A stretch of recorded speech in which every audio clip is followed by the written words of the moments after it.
Good morning students. आज मैं आपके लिए क्लास 6 पूर्वी बुक का unit 1 fables and folk tales का सेकंड पार्ट लेकर आई हूँ, the raven and the fox. इसका फर्स्ट पार्ट मैं ऑलरेडी अपने चैनल पे अपलोड कर चुकी हूँ विद बैक एक्सरसाइज। आज मैं सेकंड पार्ट फर्स्ट यूनिट का अपलोड करने जा रही हूँ।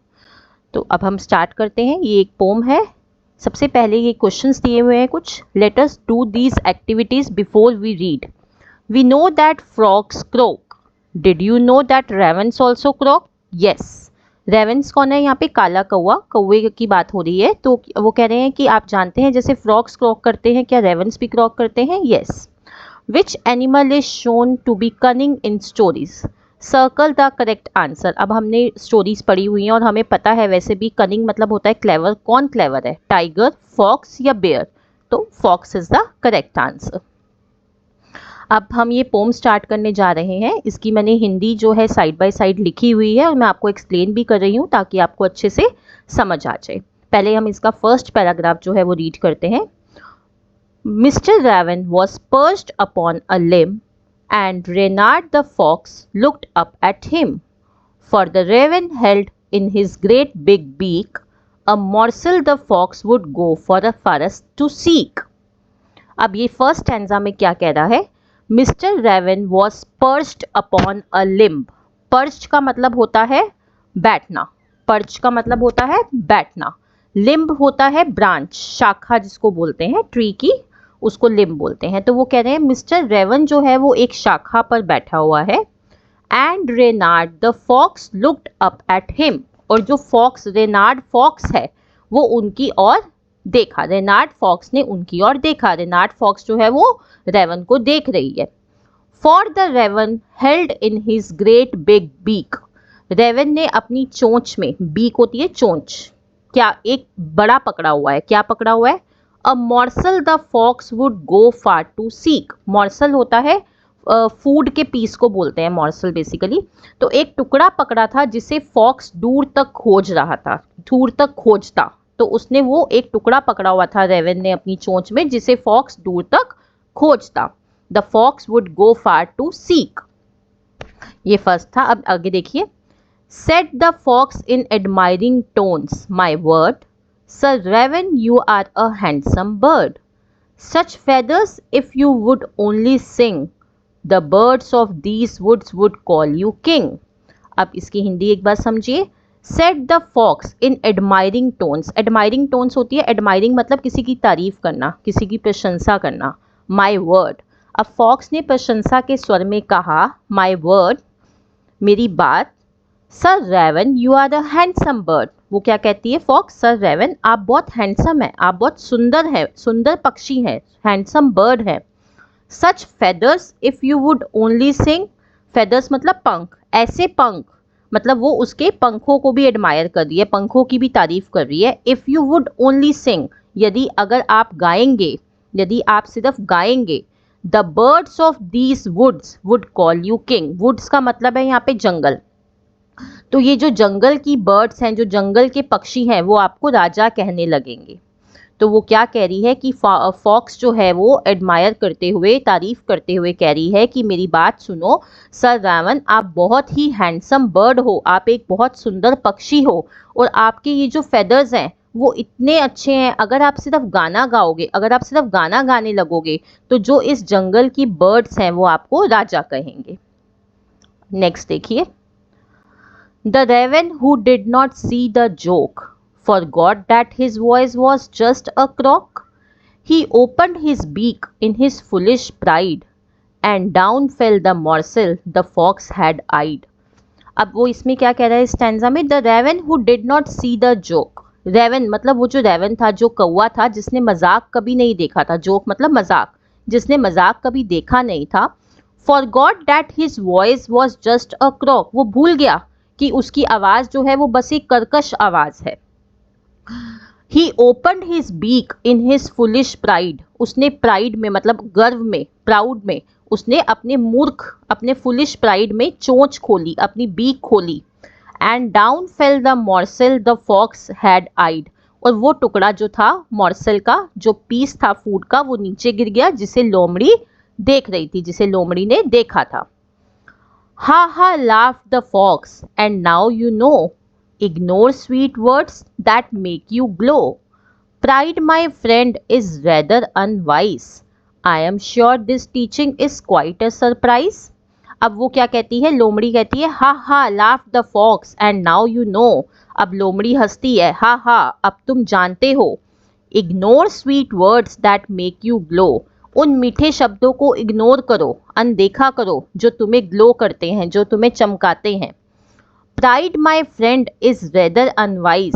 मतलब मेरे दोस्त, मुझे प्राइड गर्व है कि तुम बहुत अज्ञानी हो. अनवाइज, वाइज होता है समझदार और अनवाइज होता है अज्ञानी, जिसको समझ नहीं होती. I am sure this teaching is quite a surprise. मुझे यकीन है कि ये जो शिक्षा है ये तुम्हारे लिए एक सरप्राइज है, एक आश्चर्य है. तो यहाँ हमारी जो पोम थी वो कंप्लीट हो जाती है. अब हम बढ़ते हैं इसकी बैक एक्सरसाइज की ओर.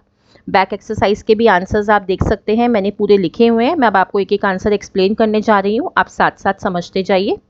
First is fill in the blanks by choosing the correct option. Stanza 1 में से दिए हुए ये तीनों पार्ट्स आपको. Mister raven is a bird था. रेवन बर्ड था या फ्रॉक थी? Bird. The name of the fox is, क्या नेम था? Reynard. Mister raven had dash in his beak. तो रेवन की बीक में क्या था? A piece of food. Stanza 2 में है the fox calls the raven a dash bird. कैसी बर्ड बोला था? फुलिश बोला था या गुड लुकिंग? वो तो उसको प्रेस कर रही थी, तो उसने क्या बोला था? गुड लुकिंग बोला था. The fox ask the raven to, क्या करने के लिए बोला था? डांस करने के लिए या सिंग करने के लिए? सिंग करने के लिए.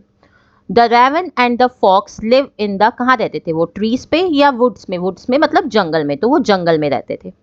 Stanza 3 the raven dash that he croaked. उसको याद था या वो भूल गया था? वो भूल गया था कि उसकी आवाज जो है वो कर्कश है, forgot. The raven opened his its beak to. किस लिए उसने अपनी बीक खोली? गाने के लिए या खाने के लिए? नहीं, सिंग करने के लिए. The dash fell down. कौन गिर गया? फूड. जो पीस ऑफ फूड था, जो फूड था उसके माउथ में, वो नीचे गिर गया. Stanza 4 the fox dashed at the raven. Fox के लास्ट स्टैंजा में फॉक्स क्या कर रही थी? हा हा लाफ किया था ना उसने, तो laughed. It is not dash to be too proud of oneself. अच्छा, ये है नॉट. अगर यहाँ पे होता इट इज डैश तो हम अनवाइज लिखते, पर नॉट है तो हमें लिखना है कि वो समझदारी नहीं है, तो इसलिए हम यहाँ वाइज लिखेंगे.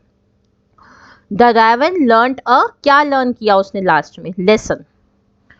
अब क्वेश्चन 2 है read the poem again and match the words in column A with their meanings in column B. Check your answers with your teacher and your classmates. अब आप देखो, अब मैंने आपको पूरे पोएम में इसके मैंने सारे वर्ड्स के मीनिंग एक्सप्लेन करे हैं, तो आप इजीली ये क्वेश्चन कर सकते हो. पर्च्ड का मतलब मैंने आपको बताया था, sat on a branch. Morsel का मतलब क्या होता है? मोर्सल का मतलब होता है, आप देख सकते हैं, मोर्सल का मतलब होता है a small piece of food, तो यहाँ पे नंबर 2 आएगा. सीक का मतलब होता है टू लुक फॉर समथिंग, किसी चीज़ के लिए ढूंढना, किसी चीज़ को देखना. प्राइड का मतलब होता है feeling that you are better than others. जब आप प्राइड फील करते हो, आपको लगता है आप दूसरों से अच्छे हो, तो आप प्राइड फील करते हो. आइड, आइड का मतलब होता है looked with interest eight something, किसी चीज़ की और इंटरेस्ट से देखना. लिम्ब का मतलब होता है branch of a tree. Woods का मतलब होता है smaller area of forest with similar kind of trees, जहाँ पे एक जैसे ट्रीज होते हैं और वो एरिया, फॉरेस्ट के एरिया को वुड्स बोलते हैं. Now let us think and reflect. अब आपको ये 4 पार्ट्स में स्टोरी की पिक्चर्स डिवाइड करके दी हुई हैं. अब आप देख सकते हो कि सबसे पहले क्या हुआ था. रेवन को मॉर्सल का पीस मिला था, तो हम इस वाली पिक्चर के आगे नंबर 1 लिख देंगे. उसके बाद क्या हुआ, आप देख सकते हैं वो ट्री की ब्रांच के ऊपर बैठा हुआ है और रेवन के माउथ में वो मॉर्सल का पीस है और फॉक्स उसको देख रही है. और थर्ड में क्या होता है कि जैसे ही वो गाना गाता है तो वो मॉर्सल का पीस जो होता है वो उसकी बीक से नीचे गिर जाता है. और फोर्थ लास्ट पार्ट में होता है कि फॉक्स जो है वो लेके भाग जाती है. तो ऐसे हम स्टोरी को पॉइंट नंबर्स लिख के उसको पूरा बताएंगे. Next question is read the following lines and answer the questions that below. A part है Sir Raven, you are a handsome bird. Such feathers if you would only sing, the birds of these woods would call you king. Such feathers refer to. अब वो feathers का क्या मतलब है, कैसे feathers, shiny and beautiful, black and dull, grey and long, short and unattractive. तो shiny and beautiful feathers की बात हो रही है ना, क्योंकि वो उसको प्रेस कर रही थी, उसके फेदर्स की भी प्रेस कर रही थी, तो shiny and beautiful. Why would the birds of the woods call the raven king. अब इसका आंसर मैंने सामने लिखा हुआ है। The birds of the woods called the raven king because the fox said that the raven was very handsome and if he sang then he would be the king. तो उसने क्यों कहा कि जो वुड्स के बर्ड्स हैं आपको राजा कहेंगे, उसने क्यों बोला, क्योंकि उसको ऐसा क्यों बोला गया, क्योंकि फॉक्स ने उसको बोला कि तुम बहुत हैंडसम हो, अगर तुम गाओगे तो तुम्हें यहाँ के जो जंगल की जो सारी बर्ड्स हैं वो राजा कहेंगे। तो इसलिए द बर्ड्स ऑफ द, इसलिए उसने उसको ऐसा बोला। Why does the fox address the Ravan as sir? The fox addressed the Ravan as sir to praise him, क्योंकि वो उसको प्रेज कर रही थी, इसलिए वो बार बार उसको सर कह के बुला रही थी। B part. The Raven who did not see the joke forgot that his voice was just a croak. He opened his beak in his foolish pride. Why did the Raven open his beak? The Raven opened his beak to sing. गाना गाने के लिए उसने open की थी अपनी beak. Complete the following with one word from the given lines. अब जैसे फॉक्स क्लेवर है तो रेवन क्या था, फुलिश। रेवन के लिए हम क्या यूज कर सकते हैं, foolish, fox clever. Why does the raven forget that his voice is just a croak. क्यों रेवन भूल गया कि उसकी वॉइस जो है वो कर्कश है।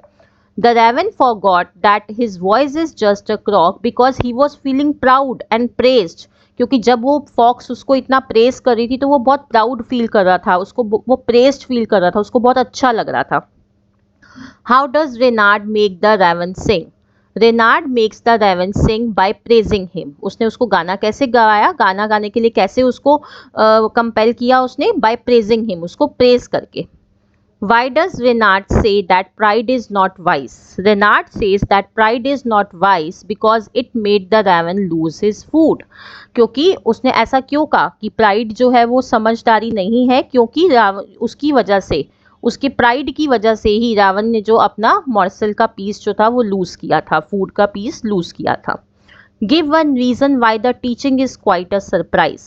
Sometimes the teaching is quite a surprise because we do not understand that we are getting cheated by others. कभी कभी कुछ टीचिंग्स ऐसी होती हैं जिनको हम समझ नहीं पाते कि सामने वाला हमें कैसा लेसन सिखाना चाह रहा है, कि हमें वो चीट कर रहा है या वो सच में हमें कोई लेसन सिखाना चाह रहा है। तो कभी कभी हम उसको नहीं समझ पाते हैं, that we are getting cheated by others, कि हमें दूसरा बंदा चीट कर रहा है।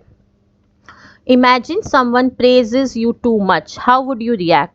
I will not blindly trust and be careful about the word. अगर कोई मुझे बहुत प्रेस करता है तो मैं blindly trust नहीं करूँगी और मैं वर्ड्स के लिए, जो वो वर्ड्स बोल रहा है उसके लिए बहुत केयरफुल रहूँगी। Next is let us learn. Write the rhyming words from the poem one has been done for you. जैसे आप पोम के स्टैंजास देखेंगे तो उसमें फर्स्ट वाले में limb him, beak seek, stanza 2 में word bird, sing king, stanza 3 में joke croak, pride eyed, stanza 4 में नो ग्लो, अनवाइज सरप्राइज। तो ये वर्ड्स मैंने स्टैंजा में से ही ढूंढ के लिखे हैं, आप स्टैंजा में देख सकते हैं। Next is study the underlined words in the poem. For the raven held in his great big beak the words big and beak begin with the same B sound. जब हम बिग बोल रहे हैं या बीक बोल रहे हैं तो दोनों में ब साउंड आ रही है। The song of sweet birds, अब सॉन्ग और स्वीट दोनों में स साउंड आ रही है। तो ऐसे ही मुझे और लाइन ढूंढनी है जिसमें दो वर्ड्स में सेम साउंड आ रही है, तो मैंने ये लाइन लिखी हुई है आगे। The birds of these woods would call you king. Woods और वुड दोनों में व साउंड आ रही है आपकी। तो ये हमने एक एग्जाम्पल स्टैंजा 2 में से पिक किया।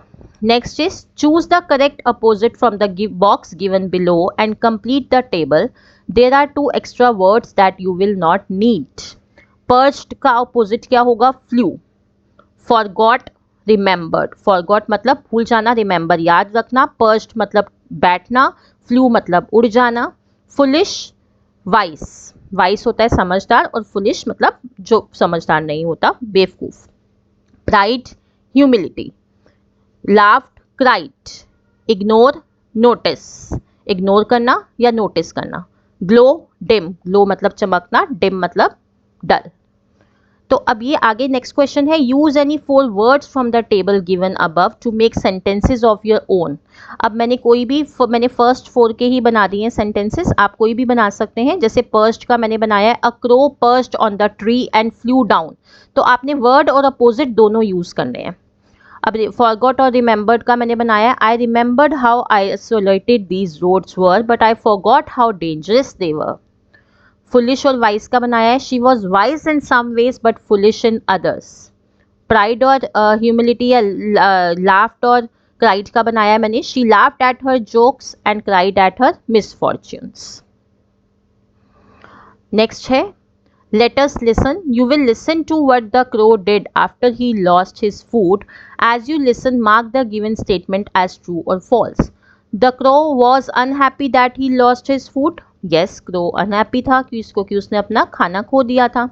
The crow thought that his lovely feathers made him smart. ऐसा उसको लगा था? नहीं, उसको ऐसा नहीं लगा था कि उसके feathers उसको smart बना रहे हैं, ऐसा कुछ नहीं था। The crow wanted to tell his friend not to be proud. क्या crow अपने friend को बताना चाहता था not to be proud? Yes, true. Next, narrate the poem in the form of a story. Give a different ending to the story. You may begin like this. This is a story about a clever fox named Reynard and Mr. Raven. Now you can start with, one day in a lush green grass or trees was a clever raven who loved to explore. One bright morning the raven flew near a village and spotted a tempting piece of cheese on a window sill. Delighted, the raven swooped down, snatched the cheese in its beak, and flew to a tall tree nearby, ready to enjoy its meal. As the raven settled on a branch, a sly fox walked by. The fox's sharp eyes caught sight of the raven and the delicious cheese it held. His mouth watered, but he knew he could not simply ask for the cheese.